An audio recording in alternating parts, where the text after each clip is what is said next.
It's been 6 years now since you started this YouTube channel. What was your original idea for starting the channel? Well, it was initially just for training, as there were other staff working in the organisation I work for, to provide a repository of videos on programming techniques in PowerBasic. So you wanted to pass your skills on to new programmers? Basically, yes. I thought initially of creating documentation to guide them, but then I decided that the creation of videos would make it easier for them to grasp the concepts. And what made you upload them to YouTube? Well, they had to be somewhere, and having them on YouTube would allow the programmers to view them either at work or at home. So where do you start to cover an entire programming language that has 2 compilers? Well, I thought that I'd go through how I learned the PowerBasic language, command by command, covering each command as part of a demo application, taking it slowly and explaining the thinking behind the code. So more than just explaining what the commands do? Yes, BASIC as a language is fairly easy to follow.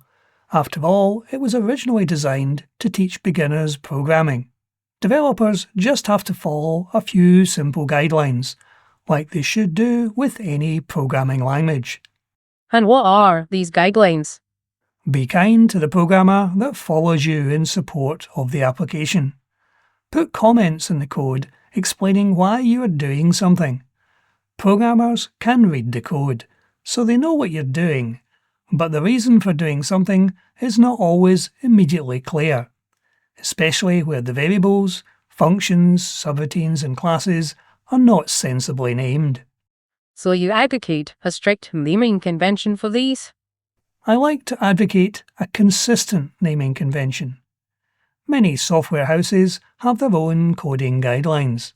For example, calling your functions function 1, function 2, and so on is no help to anyone, including the future you, who may have to come back months or even years later to fix or extend the functionality of the application. So you started uploading videos on both PowerBasic compilers. What made you create the website as well?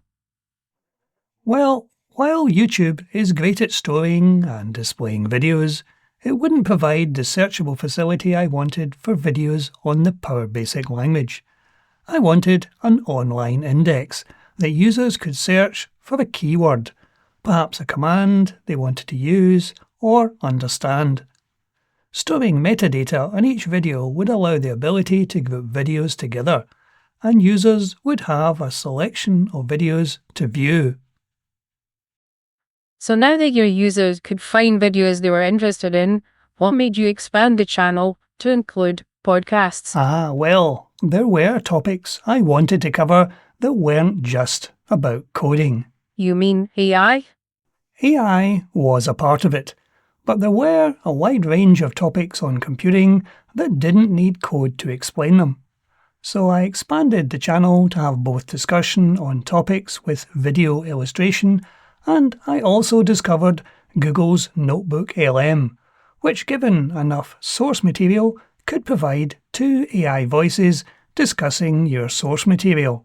Many people have hit back at AI content though. How do you handle that? Well, you can't just give these systems a single line of text and expect it to produce a quality output. You need to guide the system in the topic you are covering, with key points to discuss and plenty of detail. So the narrative you provide the Notebook LM to process can be really quite large. And has Notebook LM's ability to provide infographic images been a bonus? Absolutely. But again, you need to mould your text to get the best out of the produced graphics. Too many key points and it will drop some of them. Too few key points and it will not produce the quality you need. You must have seen a great improvement over the last few years in what AI can produce. Totally. The early images produced by AI were low quality, and it could take many attempts to get an image that was usable. Now there are a number of systems that can produce not only excellent images, but useful short videos too. I've noticed that some of the infographics you're using are animated now. How did you manage that? Let's just say that there is more than one AI system involved, and a bit of manual work to achieve the end result. So couldn't you achieve the same result by employing humans to do all of your graphics? Well, my channels are a one-man operation. I have no monetization or money coming in from the channel to pay graphics designers and animators the salaries such skilled employees would need. So you have no plans to open a Patreon or to monetize the channel? No, none at all. Turning to the long series of videos you're now releasing on configuration management, what prompted that? Well, I've worked in config management for many years, and it's a job that many don't understand, so are not getting the benefits that it can bring. This first series is on software configuration management. So there are more series planned? Oh yes, there's one on hardware configuration management already under development. So you're not running out of things to do videos on then? No, there are still plenty of topics to cover. Thank you for giving us some insight into what your channel is all about.